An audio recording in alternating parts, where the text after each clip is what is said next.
Hello everyone, I welcome you all once again to my education channel प्रभावी education hub. सभी का स्वागत है एंड जुड़ जाइए इस क्लास से। We are going to discuss about fundamental rights. ठीक है, तो दो वीडियोस ऑलरेडी हैं। चैप्टर 7 है ये, इंडियन पॉलिटी बाय लक्ष्मीकांत की किताब हम लोग पढ़ रहे हैं। तो लक्ष्मीकांत बहुत ही ज़्यादा इम्पोर्टेंट है बिकॉज अगर आपने प्रिपरेशन किया है या फिर जानते हैं आप यूपीएससी के बारे में तो ज़रूर पता होगा आपको कि पॉलिटी के लिए most of the students follow this book. सभी पढ़ते हैं लगभग, apart from NCERT is also important. NCERT for polity आपको पढ़ना है। NCERT for overall 6 to 12th standard का तो आपको पढ़ना ही है अगर मतलब आप यूपीएससी की तैयारी करते हैं। स्टेट सिविल सर्विस की तैयारी करते हैं तो मैं समझता हूँ कि ठीक है, आपका काम चल जाएगा ओनली एंड ओनली लक्ष्मीकांत से। तो ये बहुत ही इम्पोर्टेंट सीरीज़ है हमारी एंड इससे पहले मैंने एक सीरीज़ जस्ट कंप्लीट की है इंडियन इकोनॉमी की।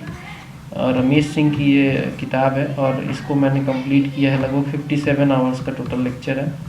पीडीएफ भी अवेलेबल है, तो आप लेक्चर पढ़ते देखते जाओ, कंप्लीट करो 57 आवर्स, देन पीडीएफ को मल्टीपल टाइम रिवाइज करो एंड बिलीव मी बहुत ही तगड़ा ये क्लास है एंड बहुत सारे लोग बेनिफिट ले रहे हैं। तो definitely it's going to be very time saving for you and time does matter. Time बहुत इंपॉर्टेंट फैक्टर है। अगर आप यूपीएससी की बात करें तो टाइम कम पड़ जाता है लोगों को। चलो भाई, हम भी टाइम को थोड़ा सा मैटर थोड़ा सा रिस्पेक्ट करते हैं और टाइम नहीं खोएंगे एंड क्विकली स्टार्ट करेंगे। तो इससे पहले जस्ट एक रिक्वेस्ट है कि चैनल पर नए हो तो सब्सक्राइब करना ना भूलें, बहुत ज़रूरी है। नोटिफिकेशन के लिए एक बेल आइकन है, उसको भी प्रेस कर लें ताकि आपको नोटिफिकेशन मिलता रहे। दोनों ज़रूरी बातें हैं, ठीक है। तो ये काम आप करें। अब हम लोग शुरू करते हैं। राइट टू इक्वालिटी हम लोग पढ़ेंगे। इससे पहले कुछ बैकग्राउंड वगैरह नहीं पूरा डिस्कस किया था, 2 वीडियो ऑलरेडी है तो वो भी देख लेना, बहुत ज़रूरी है। अब हम लोग पढ़ेंगे राइट टू इक्वालिटी। ये बेसिकली राइट टू इक्वालिटी जो है वो 14 से 18 तक के बीच में आता है आर्टिकल। ठीक है, यहाँ पे लिख देता हूँ। आर्टिकल 14 से लेकर 18 तक के बीच में ये जो आर्टिकल्स हैं इनको राइट टू इक्वालिटी के लिए कहा जाता है। तो पहला जो है इसमें equality before law and equal protection of law, ये है article 14, equality before law and equal protection of law. Article 14 में ऐसा कहा गया है कि स्टेट का डिफिनीशन मैंने पिछले वीडियो में बताया था। Not only government, not only parliament, state government और पंचायत, म्यूनसिपालिटी, इवन एक प्राइवेट बॉडी जो काम कर रही है सरकार के लिए, वो भी स्टेट की कैटेगरी में आती है और उसे भी स्टेट कहते हैं। तो मेरा कहने का मतलब ये है कि स्टेट एक वाइडर टर्म है, तो पिछले वीडियो में मैंने बताया था। एनीवे, यहाँ पे कहा जा रहा है कि आर्टिकल 14 इंश्योर करता है कि state shall not deny to any person equality before the law और the equal protection of laws within the territory of India, citizens और फॉरेनर्स। तो दोनों के लिए है ये, सिटीजन्स के लिए भी है और फॉरेनर्स के लिए है। यहाँ पे 2 बातें कही गई हैं। इक्वालिटी बिफोर लॉ उनको मिलेगा हमारी टेरिटरी के अंदर और इक्वल प्रोटेक्शन ऑफ लॉ। ये दोनों का मतलब क्या है, देखिए थोड़ा सा समझिए इसको। इक्वालिटी बिफोर लॉ जो कॉन्सेप्ट है ये ब्रिटेन से लिया गया है, ठीक है, और इक्वल प्रोटेक्शन ऑफ लॉ जो है वो यूएसए से लिया गया है। ठीक है, यहाँ तक क्लियर है। अब देखिए, इक्वालिटी बिफोर लॉ जो है इसको कहा जाता है नेगेटिव है ये, ठीक है, और इक्वल प्रोटेक्शन ऑफ लॉ को पॉजिटिव कहा जाता है। तो क्यों कहा जाता है भाई, इसको क्यों नेगेटिव, इसको क्यों पॉजिटिव? तो कारण ये है कि इक्वालिटी बिफोर लॉ का मतलब ये है कि चाहे आप अमीर हैं, ठीक है, चाहे आप रिच हैं, चाहे आप पुअर हैं, चाहे आप किसी भी पोस्ट पे बैठे हैं, हायर पोस्ट पे, लोअर पोस्ट पे, कहीं भी बैठे हैं, आपके लिए लॉ बराबर होगा सबके लिए। वो चाहे रिच हो, पुअर हो, किसी बड़े पोस्ट पे बैठा हो, किसी छोटे पोस्ट पे बैठा हो, सबके लिए जो लॉ है वो बराबर होगा। तो यहाँ पे एक तरीके का डिस्क्रिमिनेशन समझ सकते हैं आप। मान लीजिए एक रिच है, उसके लिए भी लॉ बराबर, एक पुअर है उसके लिए भी लॉ बराबर। रिच और पुअर खुद बराबर नहीं है तो लॉ कैसे बराबर हो? बट ये इक्वालिटी बिफोर लॉ का कॉन्सेप्ट यही है, ठीक है। तो इसीलिए इसको नेगेटिव कहा जाता है, चाहे पीएम हो चाहे प्रेसिडेंट हो। हाँ डेफिनेटली कुछ रियायतें दी गई हैं बड़े बड़े पोस्टों के लिए, लेकिन सबके लिए बराबर है, इक्वालिटी बिफोर लॉ। अब इसको पॉजिटिव क्यों कहते हैं, इक्वल प्रोटेक्शन ऑफ लॉ को पॉजिटिव क्यों कहते हैं? यहाँ पे क्या होता है कि जो लॉ है वो सिमिलर कंडीशन में सिमिलर लोगों के लिए सिमिलरली लगेगा, डिफरेंट कंडीशन में डिफरेंट लोगों के लिए डिफरेंटली लगेगा। कैसे इसको समझिए, मान लीजिए कोई एक रिच है और कोई एक पुअर है, दोनों बराबर नहीं है, तो यहाँ पे लॉ जो होगा इक्वल नहीं हो रहा है, दोनों के लिए इक्वल प्रोटेक्शन ऑफ लॉ नहीं हो पा रहा है, तो पुअर को हो सकता है थोड़ी सी रियायत दे दी जाए, तो equal protection of law.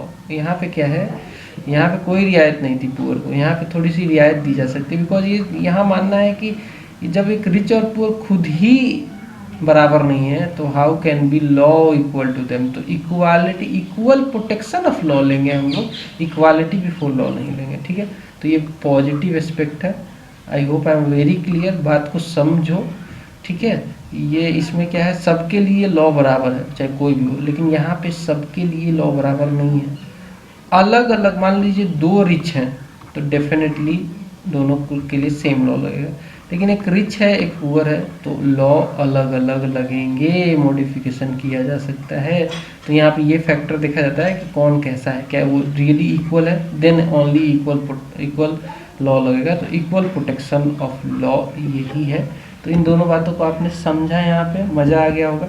Next है कि persons include legal person, example के लिए statutory, corporation, companies, registered societies etcetera. तो देखिए इसका मतलब ये है कि पर्सन का मतलब खाली व्यक्ति नहीं है, खाली आप और हम नहीं है, खाली इंसान नहीं है। पर्सन्स का मतलब legal persons, persons includes legal person. Legal persons क्या हो सकते हैं, स्टैट्यूटरी कॉरपोरेशन, वो भी लीगल पर्सन की तरह माना जाता है, उसके भी राइट होते हैं। Equality before of law statutory corporation के भी होंगे, कंपनी कोई है तो उसके भी इक्वालिटी बिफोर लॉ होगा, दो कंपनियों में डिस्क्रिमिनेट नहीं कर सकते हैं आप। रजिस्टर्ड सोसाइटीज़ है तब भी। तो देखिए persons include legal persons also, इस बात को हमसे ध्यान रखना।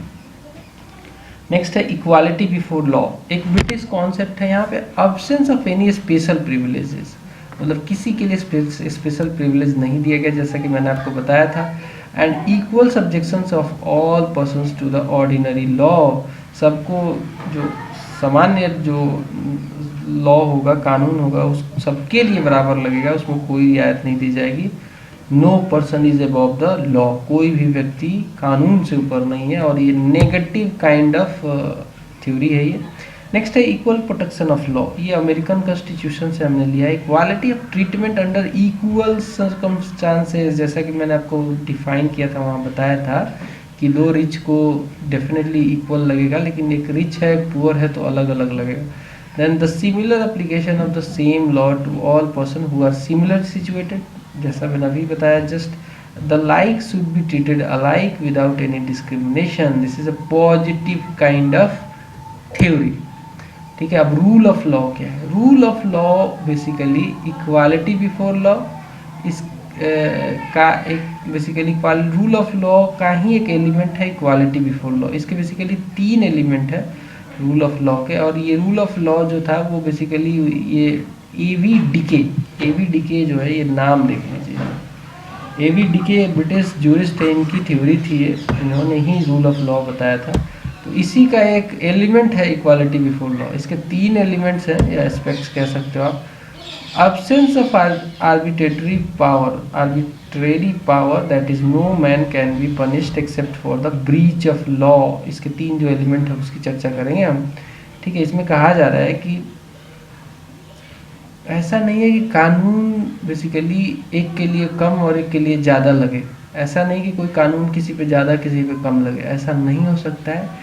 कोई भी व्यक्ति, no man can be punished except for a breach of law, कोई भी व्यक्ति बिना किसी गलती के, बिना किसी कानून को तोड़े उसको आप सजा नहीं दे सकते। This is the first element of rule of law. Second is equality before the law. देखिए ये जो एलिमेंट है second, equality before the law है, that is equal subjection of all citizens, वो चाहे रिच हो, चाहे पुअर हो, चाहे हाई हो, चाहे लो हो, ऑफिशियल हो, नॉन ऑफिशियल हो, कोई भी हो, to ordinary law of the land administered by ordinary law courts। तो मतलब सबके लिए बराबर है, ये ऑलरेडी मैं एक्सप्लेन कर चुका हूँ। Then the primacy of the rights of the individuals, that is constitution is the result of rights of the individual as defined and enforced by the court of law rather than the constitution being the source of the individual rights।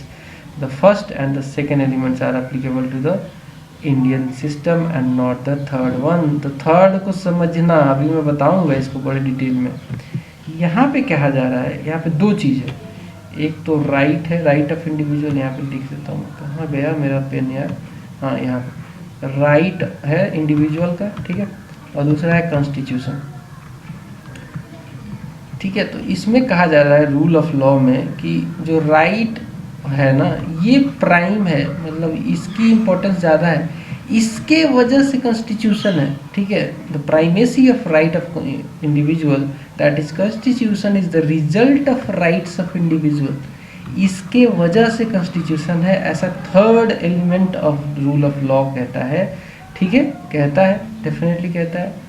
लेकिन इसको हम नहीं मानते हैं, तो हमारे ऊपर third जो रूल है रूल ऑफ लॉ ये हम अप्लीकेबल नहीं करते हैं।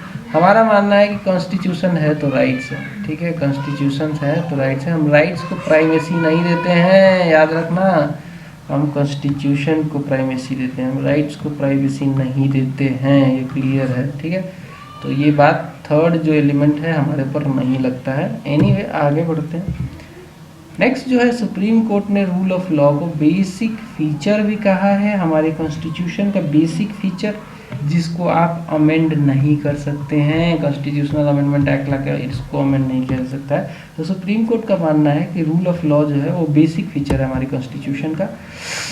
अब देखिए, राइट टू इक्वालिटी में कुछ एग्जिम्पशंस भी हैं, मतलब कुछ लोगों के लिए राइट टू मतलब अनइक्वल भी ट्रीटमेंट किया जा सकता है, तो वो क्या है, क्यों है, एग्जिम्पशंस क्या क्या हैं वो देख लीजिए। नॉट एब्सोल्यूट, सबसे बड़ी बात है कि right to equality is not absolute, इसको कभी भी constitution and there are constitutional and other exceptions, ठीक है, तो एब्सोल्यूट नहीं है, इसको अमेंडमेंट करके मॉडिफिकेशन किया जा सकता है। दूसरा ये कि कुछ अदर एग्जेम्पशंस भी है सच एज कॉन्स्टिट्यूशनल एग्जेम्पशंस, तो प्रेसिडेंट ऑफ इंडिया के लिए कुछ एग्जेम्पशंस हैं, वो और आप कंपेयर करो कि इक्वल ट्रीटमेंट हो जाए आप दोनों में, तो नहीं होगा। किन मैटर में, तो president of India and the governor of a state, किसी भी गवर्नर का, किसी भी स्टेट का गवर्नर हो, उनको इम्यूनिटी मिलती है, कुछ इम्यूनिटी है, आर्टिकल 361 में दिया गया है इन दोनों को, किसको, प्रेसिडेंट को और गवर्नर को। यहाँ पे हाईलाइट करो इस बात को, बहुत ज़रूरी है, क्वेश्चन आ जाएगा और आपको याद नहीं आएगा तो उस समय मुझे बहुत बुरा लगेगा। प्रेसिडेंट ऑफ इंडिया और गवर्नर को इम्यूनिटी मिलती है, मतलब इनको इक्वालिटी का एग्जेम्पशन दिया गया है। क्या इम्यूनिटी मिलती है और किस आर्टिकल में, तो आर्टिकल 361 में। क्या मिलती है, तो भाई ये आंसरेबल नहीं है ये लोग टू एनी कोर्ट, ये कोई भी अपना काम कर रहे हैं, अपने ऑफिस के रिलेटेड जो भी काम करते हैं, जो भी इनका काम है वो कर रहे हैं, इसके लिए इनको कोर्ट में नहीं बुलाया जा सकता है, इसके लिए जवाबदेही इनको, मतलब ऐसा नहीं कि कोर्ट में इसको बुला सकते हो इनको कि भाई आपने ऐसा क्यों किया, आपके ऑफिस में का ये काम था वो काम था, एक इनके काम के लिए कोई कोर्ट में कोई इनको नहीं बुला सकता है। And exercise and performance of their powers and duties, इसके लिए नहीं बुलाया जा सकता है। No criminal proceedings during his term और ऑफिस, तो इन दोनों के जब अपने ऑफिस काल में होंगे, जब ये अपने पीरियड में अपने काम कर रहे हैं, इनका पीरियड चल रहा है प्रेसिडेंट या फिर गवर्नर का, तो इनके ऊपर कोई भी क्रिमिनल प्रोसीडिंग, मतलब कि कोई भी क्रिमिनल की कार्रवाई जो होती है वो नहीं शुरू की जा सकती है, ये भी इनको राइट है, एग्जेम्पशन दिया गया है। Then no process for the arrest और इम्प्रिजनमेंट, इनका कोई भी प्रोसेस नहीं है कि अगर ये काम कार्यकाल में है अपने, तो ऐसा नहीं किसी प्रेसिडेंट को सुना है अरेस्ट होते हुए, किसी गवर्नर को सुना है, नहीं हो सकता है। This is the exemption to equality. बाकी किसी भी ऑफिस में ऐसा हो सकता है, डेफिनेटली जेल हो सकती है लोगों को, लेकिन प्रेसिडेंट के ऑफिस और गवर्नर को जेल नहीं होती है उनके कार्यकाल के दौरान। Then no civil proceeding against them during the term of office, जब तक काम में है तब तक कोई भी सिविल प्रोसीडिंग नहीं होगी। In any act done by him in his personal capacity also before or after he entered upon the office until the expiration of 2 months next after the notice has been delivered to him। तो देखिए मान लीजिए इन्होंने कुछ civil में कुछ कोई कांड कर दिया मान लीजिए, और अभी ये ऑफिस में है, तो इन पे कार्रवाई करने के लिए इनको पहले एक नोटिस आएगा 2 महीने का, उसके बाद ही इनके ऊपर कोई कार्रवाई हो सकती है सिविल मैटर में। ये भी इनको एग्जेम्पशन दिया गया है। नेक्स्ट है, no person shall be liable to any civil और criminal proceeding in any court in respect of the publication in a newspaper और बाई रेडियो और by television of a substantially true report of any proceeding of either house of parliament or either house of the legislature of a state। Article 361A में ऐसा right दिया गया कि मान लीजिए कोई भी व्यक्ति है, उसके ऊपर उसने बेसिकली पब्लिश कर दिया न्यूज़पेपर में या फिर रेडियो के द्वारा या टेलीविज़न के द्वारा, जो 2 हाउसेस हैं उनकी किसी भी प्रोसीडिंग की, किसी भी कार्यकाल को, मतलब किसी भी मैटर को उसने पब्लिश कर दिया, या तो पार्लियामेंट या फिर स्टेट लेजिस्लेचर, दोनों के किसी भी मैटर को पब्लिश कर दिया किसी व्यक्ति ने मान लो, तो उसके ऊपर कोई केस नहीं होगा civil, subject to substantially true होना चाहिए मैटर, तभी उसके ऊपर केस। गलत करेगा तब तो केस हो ही जाएगा, सिविल प्रोसीडिंग होगी, क्रिमिनल प्रोसीडिंग होगी। लेकिन अगर उसने सही बात बोली है related to the matter of house या फिर लेजिस्लेचर ऑफ द स्टेट, तो डेफिनेटली उसके ऊपर कोई कार्रवाई नहीं होगी। ये इम्यूनिटी दी गई है उस व्यक्ति को आर्टिकल 361A के द्वारा, ठीक है। नेक्स्ट है यहाँ पे, no member of parliament shall be liable to any proceeding in any court in respect of anything said और any vote given by him in parliament और एनी कमिटी देयरऑफ, ठीक है। तो आर्टिकल 105 कहता है कि कोई भी मान लो एमपी है जो कि लोकसभा में बैठता है, एमपी कहाँ बैठते हैं, लोकसभा में बैठते हैं भाई, वहाँ पे मान लो उन्होंने अपने कार्य से रिलेटेड कुछ भी स्टेटमेंट दे दिया, या फिर कोई भी वोटिंग होती है वहाँ पे, देखो कई सारे जब बिल बनते हैं तो वोटिंग होती है, कई सारे मोशन में वोटिंग होती है, तो मान लो वोट उसने दे दिया, या फिर अपने कार्यकाल के दौरान कुछ भी उसने बोला या फिर कुछ काम किया, उसके लिए एमपी के ऊपर कोई कार्रवाई नहीं होगी। ये आर्टिकल 105 में कुछ एग्जेम्पशन दिया गया है। नेक्स्ट है, कोई मान लो एमएलए है, no member of legislature of a state shall be liable to any proceeding in any court in respect of anything said or any vote given by him in the legislature or any committee thereof। तो ये 194 में, article 194 में MLA के लिए same जो MP का right है वो एमएलए के लिए। एमएलए कहाँ होते हैं, लेजिस्लेचर में, स्टेट लेजिस्लेटिव असेंबली में बैठते हैं, तो इनको भी इम्यूनिटी है बेसिकली, तो ये भी एग्जेम्पशन टू इक्वालिटी में आता है। देन आर्टिकल 31C में कुछ एग्जेम्पशन दिया गया, ये क्या है, is an exemption to article 14।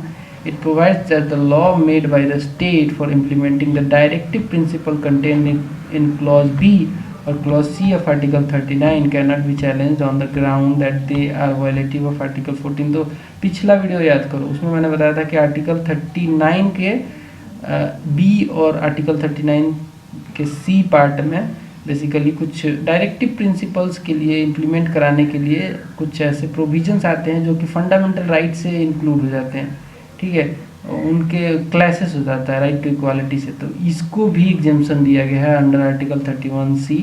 इसको डिटेल में फर्दर आगे भी मिलेगा, आगे पढ़ेंगे, डोंट वरी। चलिए आगे बढ़ते हैं। तो फॉरेन सोवरेन, कोई फॉरेन रूलर है, एम्बेसडर्स है या फिर कोई डिप्लोमेट्स हैं, वो इम्यूनिटी मिलता है उनको फ्रॉम क्रिमिनल या सिविल प्रोसीडिंग्स के लिए। मान लीजिए कोई एम्बेसी, यूएसए की एम्बेसी, अमेरिकन एम्बेसी में कोई व्यक्ति है, उसके ऊपर आप क्रिमिनल केस नहीं लगा सकते, सिविल प्रोसीडिंग नहीं कर सकते, उनको इम्यूनिटी मिली हुई है हमारे कॉन्स्टिट्यूशन के द्वारा, तो राइट टू इक्वालिटी में वो लोग नहीं आते, उनको कुछ एग्जेम्पशन है। Then the UNO and its agencies enjoy the diplomatic unity. Definitely UNO एक बहुत बड़ी ऑर्गेनाइजेशन है, तो उसको भी डिप्लोमेटिक यूनिटी मिलनी चाहिए कि नहीं, डेफिनेटली मिलनी चाहिए। नेक्स्ट है आर्टिकल 15 है, ये prohibition of discrimination on certain grounds. अब इसके बारे में थोड़ा डीपली जानेंगे और इसको थोड़ा सा क्रैक करेंगे अभी कैसे पढ़ना है। तो अगला तो यही है article 15, prohibition of discrimination of on certain grounds. तो ये देखिए यहाँ पे जो क्रूशियल वर्ड है ना, वो 2 क्रूशियल वर्ड हैं इसमें, prohibition of discrimination on certain ground, यहाँ पे डिस्क्रिमिनेशन एंड ओनली। तो क्यों, मतलब यहाँ पे क्या है ना कि बेसिकली अगर आप पूरा इसको पढ़ेंगे इस आर्टिकल को, तो यहाँ पे दिया गया है कि state shall not discriminate on certain only on the grounds. कुछ ऐसे 5 ग्राउंड्स हैं, जैसे कि यहाँ पे आपको दिखा देता हूँ। ये सारे जो ग्राउंड्स हैं जो ब्रीफ में हमने पढ़ा था,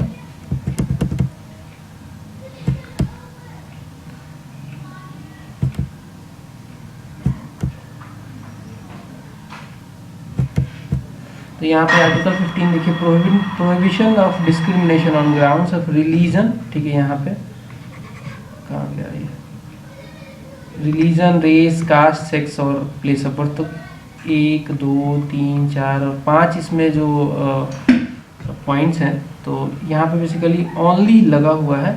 ठीक है, prohibition of discrimination on the grounds only of religion, race, caste, sex and place of birth. तो इसमें जो मतलब मैं जो कीवर्ड आपको बता रहा था, वो कीवर्ड यही है,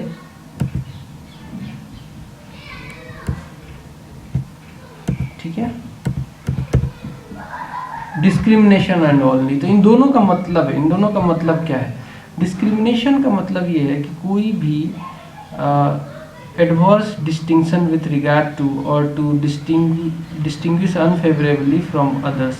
होता क्या है कि देखिए, कभी भी 2 लोगों के बीच में अलग अलग प्रोविजंस नहीं हो सकते हैं। ठीक है, किसी के लिए कोई अलग डिस्टिंक्शन या फिर कुछ फेवर वगैरह नहीं किया जा सकता है।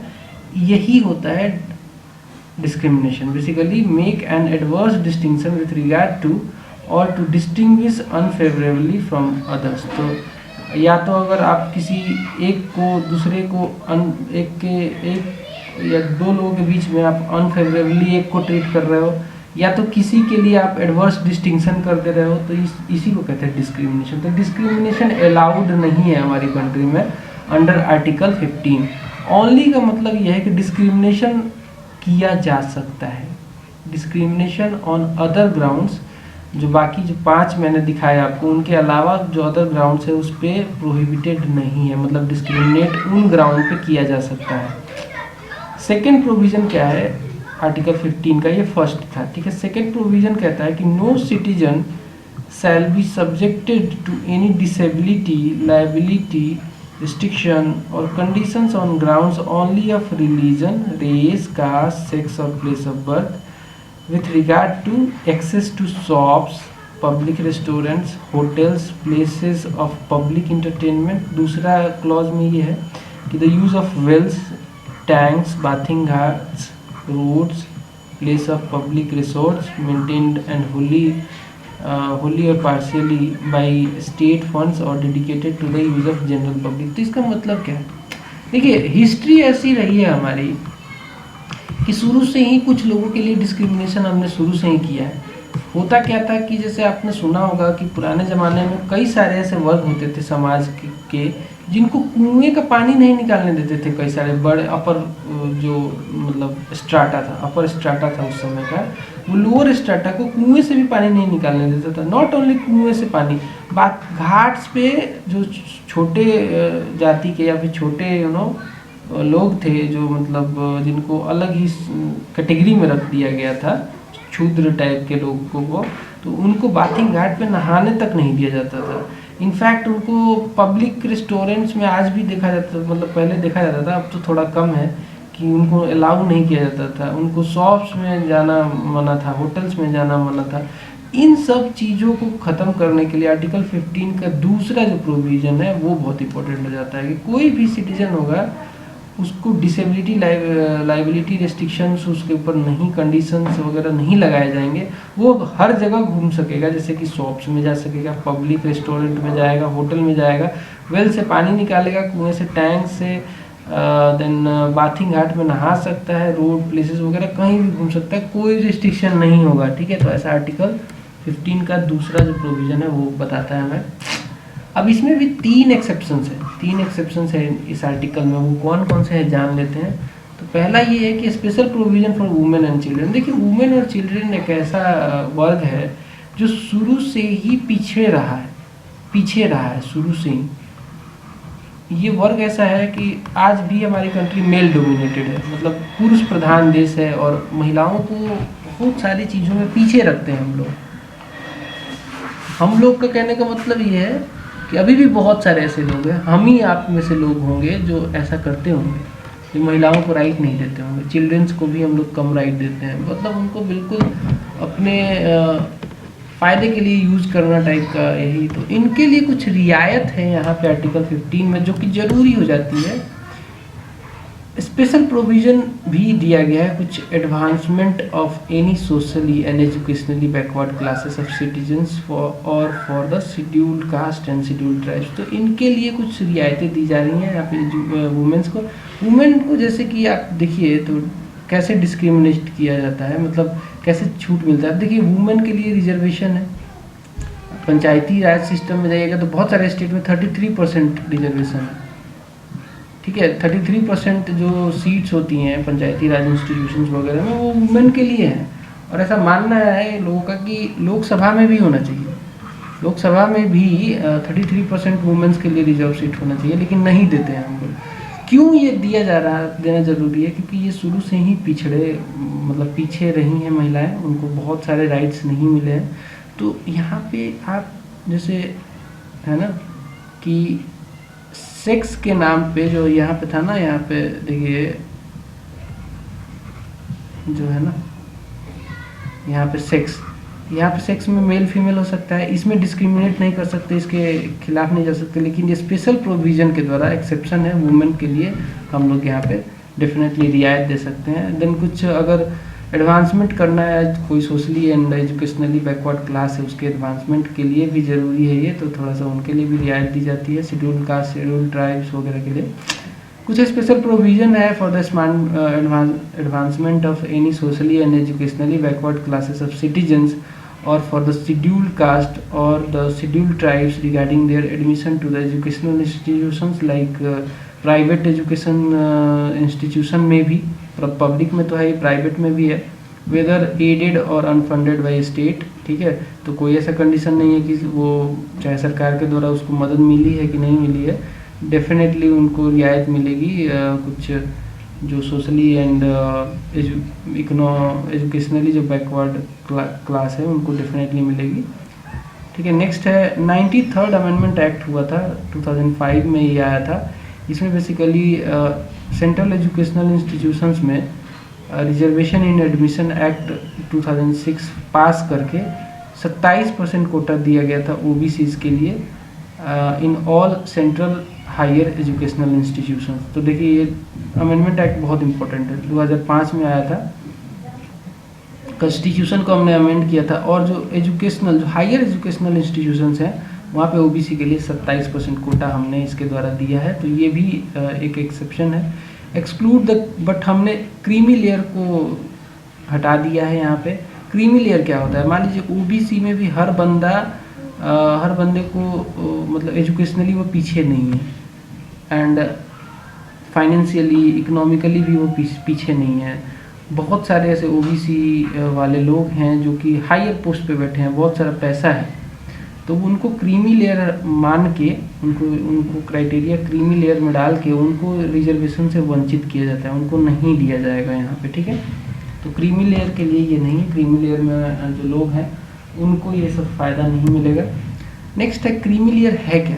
अब थोड़ा जानते हैं क्रीमी लेयर क्या है। तो पर्सन्स होल्डिंग कॉन्स्टिट्यूशनल पोस्ट, ये कुछ ऐसे व्यक्ति हैं जो कॉन्स्टिट्यूशनल पोस्ट पे को ऑक्युपाई कर रखा है, जैसे कि प्रेसिडेंट के पोस्ट पे कोई बैठा है, मान लो कोई गवर्नर के पोस्ट पे बैठा है, तो वो क्रीमी लेयर में आएगा, उसको 27% का कोटा नहीं मिलेगा।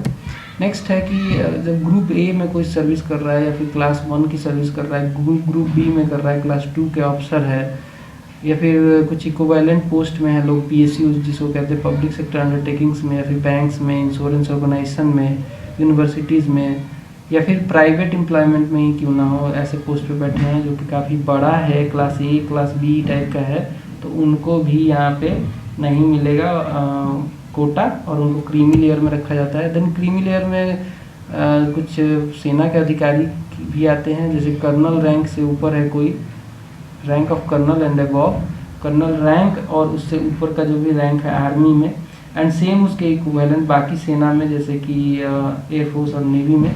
तो कर्नल का जो इक्विवेलेंट रैंक है एयरफोर्स में वो ग्रुप कैप्टन है, और नेवी में आई थिंक कमांडर है उनका, तो कमांडर नहीं है आई थिंक, हाँ शायद कमांडर ही है, तो कैप्टन है बेसिकली। तो मतलब इन सारे लोगों को जो मतलब कर्नल के इक्विवेलेंट के रैंक है उनको यहाँ पे नहीं, उनको क्रीमी लेयर में रखा गया है। Then doctors, lawyers, engineers, artist, authors and consultants, इनको भी रखा गया है क्रीमी लेयर में। देन कुछ पर्सन्स हैं जो कि ट्रेड में बिजी हैं, ट्रेड करते हैं और बिजनेस में है, इंडस्ट्री में बहुत सारा पैसा कमाते हैं, उनको भी क्रीमी लेयर में रखा गया है। एग्रीकल्चरल लैंड अगर किसी के पास ज़्यादा है, कुछ सर्टेन लिमिट से ऊपर है, या फिर वैकेंट लैंड है, या फिर बिल्डिंग है अर्बन एरिया में, तो उसको भी क्रीमी लेयर में रखा जाएगा। जिसका ग्रॉस एनुअल इनकम 6 लाख से ज़्यादा है उसको भी क्रीमी लेयर में रखा जाएगा। अब देखिए equality of opportunity in public employment, अब हम नेक्स्ट जो पॉइंट डिस्कस करेंगे वो क्या है। आर्टिकल 16 कहता है कि सभी को इक्वालिटी ऑफ अपॉर्चुनिटी मिलेगा for all citizen in matters of employment और appointment to any office under the state. State की कोई भी पब्लिक एम्प्लॉयमेंट की बात कर रहे हैं हम लोग, प्राइवेट की नहीं। Only on the religion, race, caste, sex, descent, place of birth और रेसिडेंट। तो ये कुछ क्राइटेरिया हैं, इसमें याद रख लेना कि रिलीजन के नाम पे किसी को अनइक्वल ट्रीट नहीं किया जाएगा, किसी को रेस के नाम पे, काला है गोरा है उसके नाम पे नहीं किया जाएगा, कास्ट कुछ भी हो आपका, आपको सारी पोस्ट में अपॉइंटमेंट आपका होगा, सेक्स कुछ भी हो, मेल हो फीमेल हो कुछ भी हो, डिसेंट, प्लेस ऑफ बर्थ कहीं का भी है आपका इंडिया में, आपको मिलेगी अपॉर्चुनिटी पब्लिक एम्प्लॉयमेंट में बराबर मिलेगी। आप कहीं भी रहते हो आपको पब्लिक एम्प्लॉयमेंट में बराबर मिलेगी, ऐसा आर्टिकल 16 में आपको मिलता है। इसमें भी 3 एग्जेम्पन्स हैं, क्या क्या है। तो रेसिडेंस को एक कंडीशन लाया गया है सर्टेन एम्प्लॉयमेंट्स में, जैसे कि public employment requirement as the resident act 1957 में पास किया गया था। इसके द्वारा बेसिकली कुछ स्टेट्स को बेसिकली यहाँ पे रेसिडेंस एज ए जो नॉन गजेटेड पोस्ट थे उनके लिए कुछ रेसिडेंट्स एक क्राइटेरिया बनाया गया था। तो ये एक्सपायर हो गया बेसिकली 1974 में, और कोई ऐसा प्रोविज़न नहीं है एक्सेप्ट आंध्र प्रदेश। आंध्र प्रदेश एंड तेलंगाना में आज भी जो नॉन गजेटेड पोस्ट हैं वहाँ पे नौकरी पानी है तो आपको उसी स्टेट का होना पड़ेगा डोमिसाइल। द नेक्स्ट है रिजर्वेशन ऑफ अपॉइंटमेंट और post in favour of any backward class that is not equally represented. तो देखिए मान लीजिए कि किसी सर्विस में मान लीजिए कि बैकवर्ड क्लास का कोई बंदा पार्टिकुलरली एक रेशियो में नहीं है, रिप्रेजेंटेड नहीं है, बिल्कुल नहीं है। मान लीजिए कि सब अपर क्लास के लोग हैं वहाँ पे और एक वर्ग छूट गया है, तो वहाँ पे अगर ऐसा कंडीशन अराइज होता है तो रिजर्वेशन दिया जा सकता है। तो रिजर्वेशन मिलता है, डेफिनेटली है भी, और लगभग 50% के आसपास जो पोस्ट होते हैं हमारे रिजर्व हैं। ओबीसी भी शामिल कर लिया गया, पहले SC/ST के लिए ही था रिजर्वेशन, अभी ओबीसी भी है। तो ये इसलिए है क्योंकि ये लोग इक्वली रिप्रेजेंटेड नहीं थे हमारे पब्लिक एम्प्लॉयमेंट में, तो इसलिए भी ये ज़रूरी है। देन नेक्स्ट है incumbent of an office related to religious और डिनोमिनेशनल इंस्टीट्यूशंस और a member of its governing body. यहाँ पे भी रिजर्वेशन किया जा सकता है। मान लीजिए कोई रिलीजियस ऑफिस है, कोई डिनोमिनेशनल इंस्टीट्यूशन है जहाँ पे ज़रूरी है कि उस पर्टिकुलर रिलीजन का ही बंदा बिठाना होगा, तो वहाँ पे भी एक्सेप्शन दिया जाता है। वहाँ पे ऐसा नहीं है कि आप क्लेम कर दो कि नहीं उस पोस्ट वहाँ पे, तो वो भी तो पब्लिक एम्प्लॉयमेंट है तो वहाँ मैं क्यों नहीं बैठूँगा, ऐसा नहीं कह सकते। वहाँ पे चूँकि वो रिलीजियस प्लेस है वहाँ पे, इसलिए उसी रिलीजन का बंदा बैठेगा, एम्प्लॉयमेंट मिलेगा। नेक्स्ट है मंडल कमीशन आई थी एंड उसके बाद क्या हुआ थोड़ा जानना जरूरी है। तो 1979 में 1979 में उस समय देश में मोरारजी देसाई की गवर्नमेंट थी और मोरारजी देसाई ने सेकेंड बैकवर्ड क्लास कमीशन बिठाया था जिसके हेड थे बीपी मंडल साहब। और बीपी मंडल साहब ने बेसिकली रिपोर्ट अपना सबमिट किया था 1980 में। तो बीपी मंडल साहब को बिठाया गया था under the provision of article 340। Article 340 में प्रोविज़न है कि जो बैकवर्ड क्लास है उनके इन्हेंसमेंट के लिए कुछ किया जाए, तो उसी के प्रावधान के तहत ये कमीशन बिठाया गया था और इन्होंने अपना रिपोर्ट 1980 में जमा किया था। और इस रिपोर्ट में उन्होंने कुछ बहुत सारे कास्ट को आइडेंटिफाई किया था as a socially and educationally backward, जैसे कि 3743 अगर एग्जैक्ट फिगर की बात करूँ तो इतने कास्ट को उन्होंने बोला कि ये लोग सोशली एंड एजुकेशनली बैकवर्ड हैं। अगर इनकी संख्या परसेंटेज में बात करें कि कितनी हो जाएगी टोटल पॉपुलेशन की, तो ये 52% excluding the schedule caste and schedule tribes. तो शेड्यूल कास्ट और शेड्यूल ट्राइब्स के पॉपुलेशन को इंडिया के पॉपुलेशन से हटा दें तो जो बची खुची जो पॉपुलेशन है, जो बची पॉपुलेशन है जो कि बहुत है, उसका भी 52% ये लोग ऑक्युपाई कर रहे थे। ठीक है, इन्होंने रिकमेंड किया reservation of 27% quota in government job for the other backward classes OBCs के लिए, प्रोवाइडेड कि ये 50% का जो लिमिट है उसको क्रॉस ना करें। मतलब जो भी वैकेंसीज है उसके 50% ही टोटल रिजर्वेशन होना चाहिए, उसके बियॉन्ड नहीं जाना चाहिए। तो ये सब मंडल कमीशन ने कहा, और मंडल कमीशन की बातों पे शुरू में तो कोई ध्यान नहीं दिया गया। बाद में 1990 में वीपी सिंह गवर्नमेंट ने इसको बेसिकली लागू करने के लिए फर्स्ट टाइम अनाउंस किया एंड बट इनकी सरकार गिर गई। 1991 में नरसिम्हन राव की सरकार आई और इन्होंने इंट्रोड्यूस किया इसको, इनके रिकमेंडेशन को भी दो चेंजेस के साथ। क्या था? पहला चेंज ये था कि इन्होंने बोला कि preferences to the poor section among the OBCs in the 27% quota, adoption of economic criteria. इन्होंने बोला कि जो मान लीजिए ओबीसी वाले लोग हैं उनमें भी कोटा दिया जाएगा, लेकिन उन्हीं लोगों को दिया जाएगा जो कि रियली उनमें पुअर हैं। उनके इकोनॉमिक क्राइटेरिया से देखा जाएगा कि उनमें भी पुअर कौन है, उन्हीं को 27% कोटा दिया जाएगा। दूसरा इन्होंने बोला कि भाई रिजर्वेशन ऑफ अनदर 10% मिलना चाहिए, 10% और रिजर्वेशन दो। बाकी जो लोग हैं मतलब जो अदर जो पीपल हैं, बाकी जो जनसंख्या है जो कि अपर कास्ट में आती है, हायर कास्ट में आती है, उनके लिए भी 10% का कोटा मिलना चाहिए। उनमें भी तो economically and socially economically backward लोग होंगे तो उनको 10% का कोटा मिलना चाहिए। तो इस पे क्या हुआ कि मंडल केस हुआ। मंडल केस में 1992 में सुप्रीम कोर्ट ने बोला आर्टिकल 16(4)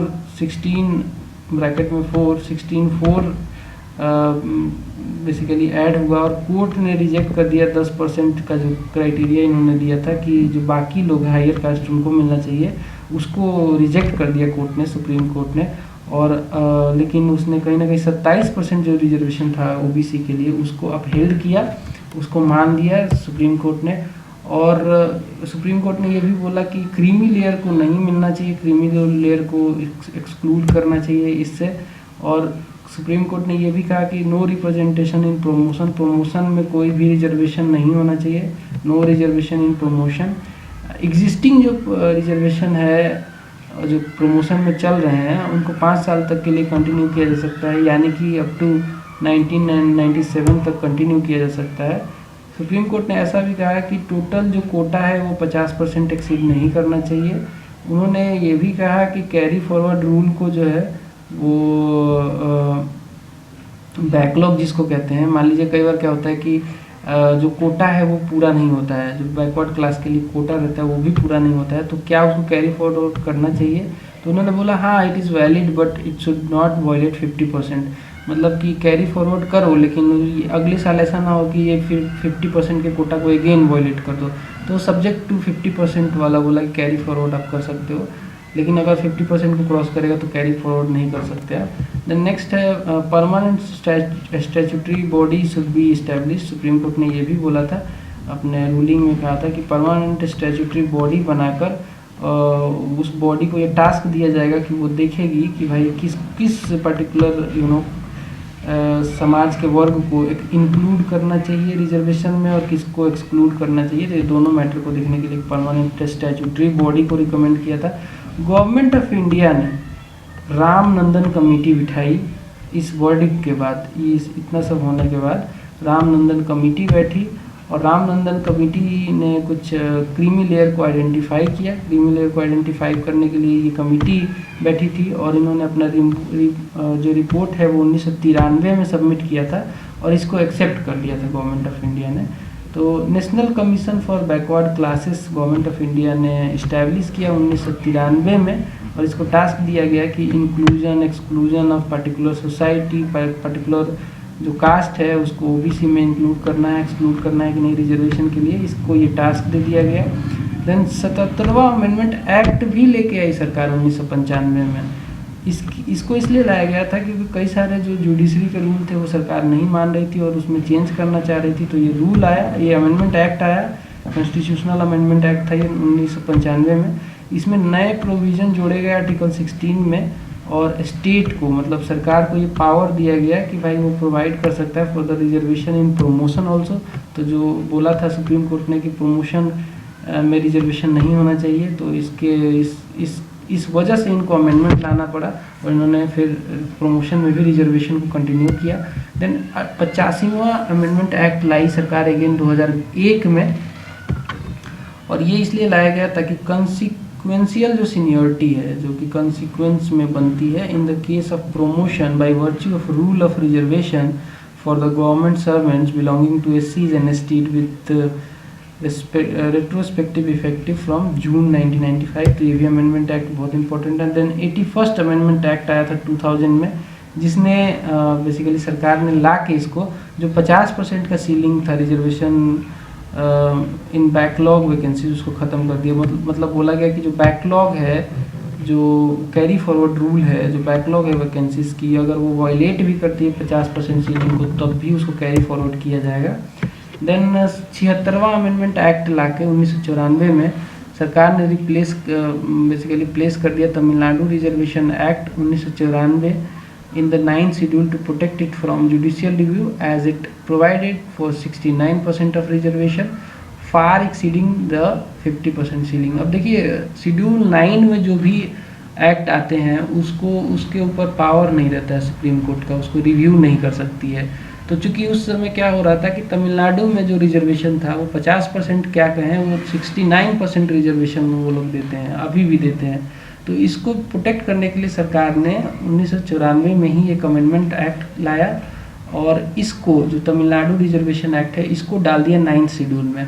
तो जुडिशरी का पावर ख़त्म हो गया और अब तमिलनाडु में 69% रिजर्वेशन चलता है। बताइए नेक्स्ट है abolition of untouchability. Abolition of untouchability की बात करें तो अब ये एक अगला इसका राइट टू इक्वालिटी में आता है। तो ये आर्टिकल 17 में है, यहाँ पे फॉरबिड किया गया है अनटचेबिलिटी के प्रैक्टिस को किसी भी फॉर्म में। अनटचेबिलिटी का मतलब ये है कि कई सारे वर्गों को हमारी सोसाइटी में अनटचेबल माना जाता था, उनके टच को हम अशुभ मानते थे पहले, हिस्टोरिकली ये बैकग्राउंड है। अभी तो हालांकि ये सब बातें नहीं है, अभी भी है समाज में कई जगह, अभी भी ऐसा देखा जाता है। गाँव घरों में चले जाइएगा तो आज भी अनटचेबल्स लोग हैं, आज भी जो अपर कास्ट के लोग हैं वो कई बार जो लोअर कास्ट के लोग हैं घर का आंगन तक नहीं लांगने देते हैं। तो चीज़ें हैं आज भी, लेकिन वैसे फॉर्म में जितने वाइड स्प्रेड थी पहले, खुलेआम चलती थी, अब ऐसा नहीं है। कुछ नियम आ जाने से डेफिनेटली चीज़ों में कमी आती है। तो आर्टिकल 17 में किसी भी प्रकार की अनटचेबिलिटी को हमने ख़त्म कर दिया है, एबोलिश कर दिया है। 1976 में अनटचेबिलिटी ऑफेंस एक्ट लाकर 1995 वाले को कॉम्प्रिहेंसिवली अमेंड किया था हमने। अनटचेबिलिटी ऑफेंस एक्ट 1995 की थी, उनको 1976 में हमने कॉम्प्रिहेंसिवली बहुत सोच समझ के अमेंड किया, उसको रीनेम भी किया और हमने इसको कर दिया protection of civil rights act 1995 और इसके स्कोप को इनलार्ज कर दिया हमने। तो अनटचेबिलिटी कहीं भी हमारे कॉन्स्टिट्यूशन में या किसी लॉ में हमारे डिफाइन नहीं है, लेकिन ये चूँकि अब इस सामाजिक कुरीति थी और बहुत पहले से चली आ रही थी तो इसको ख़त्म करना ज़रूरी था। लेकिन हमारे कॉन्स्टिट्यूशन में कहीं मेंशन नहीं है अनटचेबिलिटी, कहीं भी डिफाइन नहीं है, कहीं भी कहीं भी इसका डिफिनीशन नहीं है अनटचेबिलिटी है क्या। लेकिन मैसूर हाई कोर्ट ने इसको डिफाइन किया, इसने डिफाइन किया कि it is a practice as it had developed historically in the country, हमारी कंट्री में हिस्टोरिकली डेवलप हुआ है and it's a kind of social disabilities imposed on certain classes. तो जो कुछ क्लासेस के ऊपर सोशल डिसेबिलिटी उनको उनके ऊपर ज़बरदस्ती इम्पोज कर दिया गया है। तो protection of civil rights act 1995 basically यहाँ पे ऑफेंसेस का प्रावधान है। अगर कोई भी बंदा कमिट करता है अनटचेबिलिटी के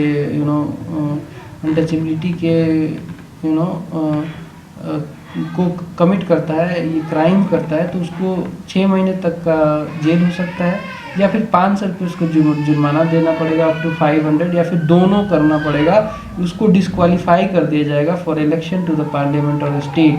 तो सबसे बड़ा क्षति तो यही है कि वो फिर चुनाव ही नहीं लड़ सकता है अगर किसी ने ये प्रैक्टिस किया अनटचेबिलिटी का। ये प्रिवेंट करता है any person from entering any place of public worship और from worshipping there. Then justifying untouchability on traditional, religious and philosophical और other grounds, ये भी है, ठीक है। अनटचेबिलिटी को किसी भी ग्राउंड पे हो, चाहे ट्रेडिशनल हो, रिलीजियस हो, या फिर फिलोसफिकल, या फिर कोई और भी ग्राउंड हो, उस पर जस्टिफाई नहीं किया जा सकता है। अनटचेबिलिटी एक ऐसी चीज़ है, इसको जस्टिफाई नहीं कर सकता कोई भी। जस्टिफिकेशन बिल्कुल, क्या आप जस्टिफाई करना चाहोगे, डेफिनेटली गलत है यार, क्या जस्टिफाई करना है अनटचेबिलिटी। सबसे बड़ा तो ह्यूमन है, ह्यूमन से कोई कुछ भी नहीं है। नेक्स्ट है denying access to any shop, hotel और प्लेस और पब्लिक इंटरटेनमेंट, ऑल प्रोहिबिटेड, ठीक है। Then insulting a person belonging to schedule caste on the ground of untouchability, ये भी गलत है, ठीक है। अब आगे बढ़ते हैं, और देन इसी में कुछ प्रावधान है, जैसे कि refusing to admit persons in hospitals. तो किसी भी बंदे को अगर आप अगर हॉस्पिटल में नहीं एडमिट कर रहे हो तो वो भी अनटचेबिलिटी कहलाएगा। एजुकेशनल इंस्टीट्यूशन, हॉस्टल्स वगैरह में, या फिर पब्लिक बेनिफिट में, कहीं भी आप उनको हटा नहीं सकते। देन टीचिंग अनटचेबिलिटी डायरेक्टली और प्रीचिंग अनटचेबिलिटी डायरेक्टली और इनडायरेक्टली, आप अनटचेबिलिटी को ही प्रीच कर रहे हो, उसी को मतलब लोगों को बता रहे हो, उसी की शिक्षा दे रहे हो, तो ये भी गलत है। रिफ्यूजिंग टू सेल गुड्स और render services to any person, ये भी गड़बड़ है। देन सुप्रीम कोर्ट आर्टिकल 17 में कहता है कि article 17 is available against private individuals also. ये ऐसा नहीं कि सरकार के अगेंस्ट ही लगता है, कोई भी आपके साथ अनटचेबिलिटी की प्रैक्टिस करता है, चाहे प्राइवेट व्यक्ति ही क्यों ना हो, मैं ही क्यों ना हूँ, आप ही क्यों ना हो, आपके ऊपर ये धारा लग सकती है। आर्टिकल 17 को वायलेट करने की आपको सज़ा भी मिल सकती है। नेक्स्ट है एबोलिशन ऑफ टाइटल्स, आर्टिकल 18 में आता है। आर्टिकल 18 एबोलिश करता है टाइटल्स एंड मेक्स 4 प्रोविजंस, जैसे कि prohibit state from conferring any title except military और एकेडमिक डिस्टिंक्शन ऑन एनीबॉडी। तो भाई मिलिट्री टाइटल मिल सकता है, जैसे कि रैंक मिलता है मिलिट्री में, जैसे कि मान लो कोई कर्नल है, कोई ग्रुप कैप्टन है, कोई कुछ है, तो ऐसा रैंक मिल सकता है मिलिट्री में। एकेडमिक में भी मिल सकता है, प्रोफेसर सो एंड सो ऐसे दिया जाता है, assistant professor so and so. तो यहाँ पे ये टाइटल दिया जा सकता है, बट बाकी लोगों को नहीं मिलता है। दूसरा ये है कि it prohibits citizen of India from accepting any title from any foreign state. तो किसी भी देश विदेश से आप कुछ भी टाइटल नहीं ले सकते हैं, आप अलाउड नहीं है। कहीं का देश आपको कोई टाइटल दे तो आप अलाउड नहीं है, ठीक है। A foreigner holding any office और प्रॉफिट और trust under state cannot accept any title from any foreign state without the consent of the president. मान लीजिए कोई फॉरेनर है हमारी कंट्री में, वो कोई ऑफिस या फिर कोई भी पोर्टफोलियो होल्ड कर रहा है, उसको कोई टाइटल मिले बाहर के किसी देश के द्वारा, फॉरेनर को फॉरेन स्टेट के द्वारा ही टाइटल मिले, ये भी बिना प्रेसिडेंट के कंसेंट के पॉसिबल नहीं है। नेक्स्ट है नो सिटीजन और foreigner holding any office of profit और trust under the state is to accept any present emolument और ऑफिस फ्रॉम और under any foreign state without the consent of president, ये भी allowed नहीं है। Then hereditary titles, जैसे कि पहले के लोग लगाते थे, जैसे कि महाराजा, राजा, राज बहादुर, राय साहब, दीवान बहादुर, कॉलोनियल स्टेट ने ये सब टाइटल्स दिया था, ये सब बैन हो गया है, ठीक है। ये अंग्रेजों ने टाइटल दिया था, महाराजा, राज बहादुर, राय बहादुर, ये सब पहले के लोग लगा के बड़े खुश होते थे, अब ये सब बैन है, कोई भी ये सब नहीं लगा सकता। देन 1996 में सुप्रीम कोर्ट ने अपहेल्ड किया था, देखिए यहाँ पे 1996 है ये, 1996 में सुप्रीम कोर्ट ने अपहेल्ड किया था कि नेशनल अवार्ड्स जो हैं, जैसे कि भारत रत्न, पद्म विभूषण, पद्म भूषण, पद्मश्री वगैरह, ये कहीं ना कहीं टाइटल्स नहीं है, इनको टाइटल के मीनिंग में नहीं रखना चाहिए। ये बेसिकली किसी व्यक्ति को उनके प्रतिभा के हिसाब से दिया जाता है, तो आप किसी के टैलेंट को टाइटल से कंपेयर नहीं कर सकते, और ये टाइटल नहीं है, इसको टाइटल की कैटेगरी में नहीं रखा जा सकता। Theory of equality doesn't mandate that merit should not be recognised, तो ये लॉजिक था। Not be used as suffixes और prefixes to the names of awardee, तो इसको ऐसा नहीं है कि अब कोई किसी को मतलब भारत रत्न मिला है तो वो बोले मेरा नाम भारत रत्न सचिन तेंदुलकर, ऐसा नहीं है, या फिर मैं सचिन तेंदुलकर भारत रत्न हूँ, ऐसा नहीं है। आप प्रीफिक्स और सफिक्स अपने नाम के आगे नहीं लगा सकते इन सब टाइटल्स को, इन सब अवार्ड्स को। बेसिकली ये टाइटल्स नहीं है। नेशनल अवार्ड्स 1954 में शुरू हुए थे जनता पार्टी गवर्नमेंट के द्वारा। जब मोरारजी देसाई थे उसको डिसकंटिन्यू कर दिया गया था 1977 में।